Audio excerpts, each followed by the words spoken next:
O, Eden. Ano naman pumasok sa isip at bumisita ka rito? Pasensya na kuya ha. Napaaga kami dito kasi meron kaming pupuntahan. Magpapa-check up kay Francis. Kulang po yung pera ko eh. Naubos na kasi yung savings ko sa bangko. Kaya gusto ko sanang manghiram. Oh, tulungan mo yung kapatid mo. Kapatid mo naman, tsaka ikaw, meron ka. Ano masama na mag-share ka sa kapatid mo? Alam mo, bakit ko naman tutulungan yan? Makakaalala lang yan pagka may kailangan. Alam mo Eden, kasalanan mo yan eh. Kung di ka ba naman tanga. Bakit ka kasi nag-asawa ng ganyan? Ay no, sa sobrang kabubuhan, na-aksidente. Ayan tuloy, naubos yung savings mo, di ba? Isa pa Eden, hindi ka ba naaawas sa sarili mo, ha? Nakangayayat ka na, oh. Tapos ano, yung asawa mo? Nagpapalaki ng itlog?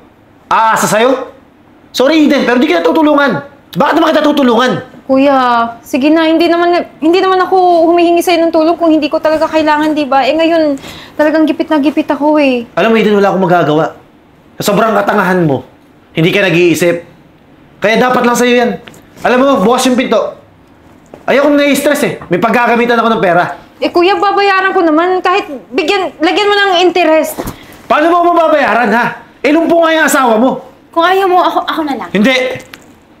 Huwag na huwag mong kukusintihin yung kapatid ko, ha? Tatanga-tanga kasi. Nag-asawa ng palamunin. Walang silbi. Umalis na kayo dito sa bahay! Pasensya na. Kakalungkot naman, Francis. Hindi tayo nakahiram ng pera kay kuya. Alam mo na, Eden. Huwag mo nang isipin yun. Alam mo, mahirap din ang ganitong sitwasyon ko eh. Pero, mas lalo akong nahihirapan na nakikita kitang ganyan. Meron pa naman tayong pera dito pero hindi ito sapat para sa gamot mo. Tsaka sa operasyon. Hindi ko na alam saan tayo pupunta eh. Hoy! Magnanakaw! Tulong! Ano nangyari? Magnanakaw! Kinuha yung wallet ko! Francis! Francis! Hoy!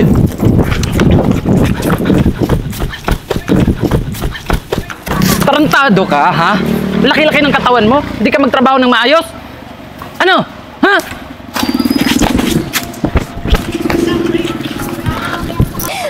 Tulungan niyo ako, Francis! Francis! Ma'am, Francis! ito wallet niyo. Tulungan natin! Yung asawa ko inatake! Tara, dalhin natin sa ospital.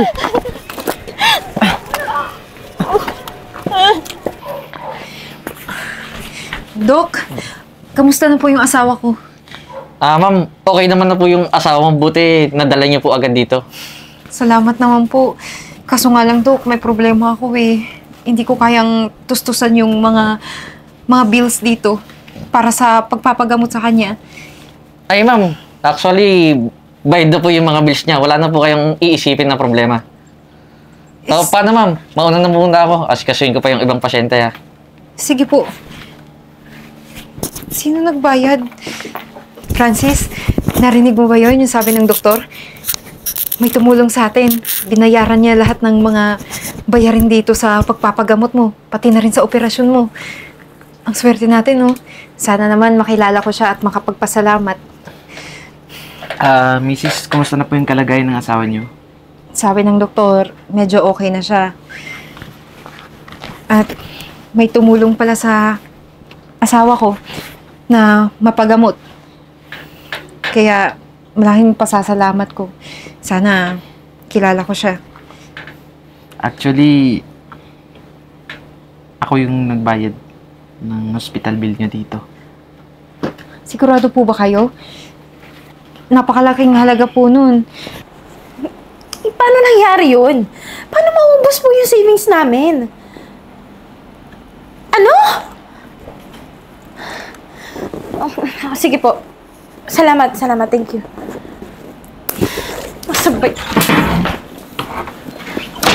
Mabuti naman umuwi ka na. Ha? Ba't galit na galit ka? Tumawag sa akin yung bangko. Ha?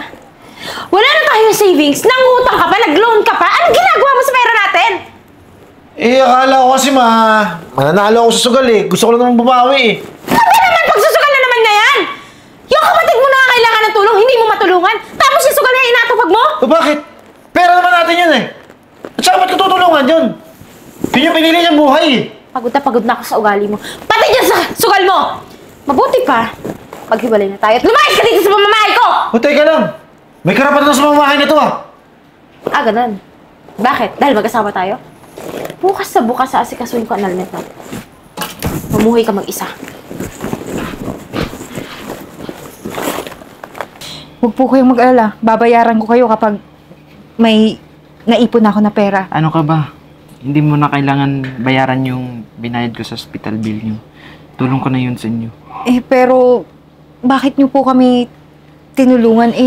Hindi niyo naman po kami kamag-anak. Hindi niyo kami kilala. Hindi tayo magkaibigan. Alam mo, sa buong buhay ko, wala akong ibang ginawa kundi magtrabaho. Kasi alam ko yung pakiramdam ng walang-wala eh. Sinikap kong maging mayaman.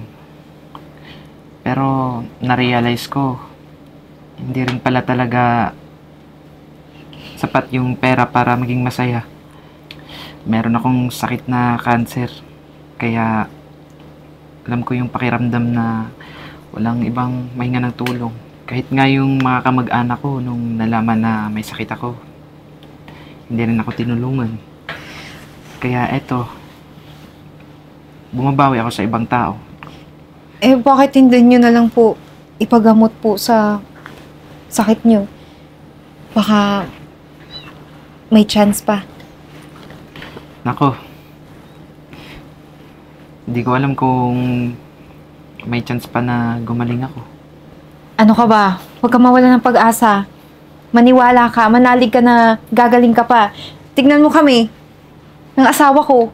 Alam ko na malala na yung kalagayan niya, pero naniniwala pa rin kami na gagaling siya. Kaya ito, hindi namin inaasahan na ikaw pala yung makakatulong sa amin sa operasyon niya. Ano ka ba? Walang anuman yun. May isa pa sana akong i-offer sa inyo kung tatanggapin mo, lalong-lalo ka na. Gusto ko sanang ipasok ka sa company ko bilang tagapamahala. At pag nagkataon, kung nakita kong napatakbo mo ito ng maayos, baka ipamana ko pa to sa'yo lahat. Kasi wala na rin naman akong ibang kamag-anak eh. Naku po, sir, hindi ko tatanggihan yung offer niyo na trabaho para sa akin. Sisiguraduhin ko po at sisikapin ko na pagbubutihan po ito. Kung ganun, antayin na lang natin na gumaling yung asawa mo. Sige po. Marami pong salamat ulit, ha? Wala naman yun. O siya, sige, mauna na muna ako ha. Sige po.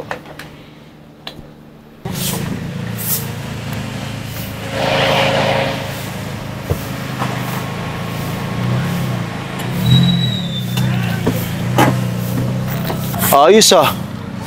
Ang ganda itong sasakyan na to ah, boss oh. Medyo madumi oh. Yan, nilinis ko na. Eden? Ba, tamo nga naman oh. Asensado na pala yung kapatid ko. Tsaka, hindi na pala lumpo yung asawa mo ah. Siyempre, may tumulong sa aming tao. Kaya, gumaling yung asawa ko. Mabuti naman kung ganun. Nga pala, Eden. Medyo naghihirap na kasi ako eh. Baka naman pwede mo akong tulungan. Total, nakakangat ka naman sa buhay. Pasensya ka na, kuya. Hindi kita obligasyon.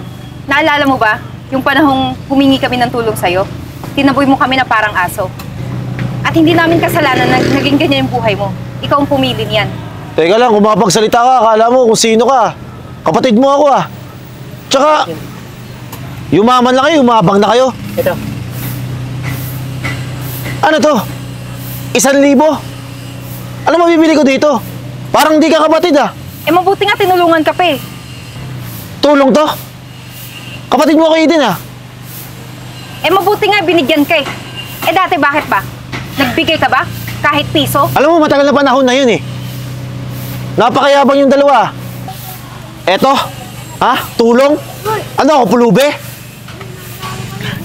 Tama na, Charles. O bakit? Pigil ka na. Kaya hindi nagbabago yung buhay mo eh. Kasi ganyan yung ugali mo. Sa isa pa, hindi ako magdadalawang isip at tumawag ng pulis na para huliin ka. May araw rin kayo. Okay ka lang ba? Okay lang ako. Mahayop talaga ng kapatid mo, no? Wala nang nagbago sa kanya. Alam mo, kayo hindi umangat sa buhay yan eh.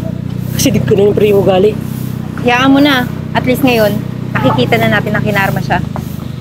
Minsan talaga, hindi mo makikita na kadugo mo yung pamilya mo. Kaya nga eh. Ay! Francis, Eden, pasensya na kayo ha. Medyo traffic kasi sa EDSA kaya medyo na-late ako. Ano ka ba? Okay lang yun. Nga pala, nagpapasalamat ako kasi hindi ka bumitaw. At naniwala ka pang gagaling ka. Kaya eto tayo ngayong tatlo, magkasama. Ano ba kayo? Hanggat may buhay, may pag-asa. Tama ka dyan. Tara na. Tara!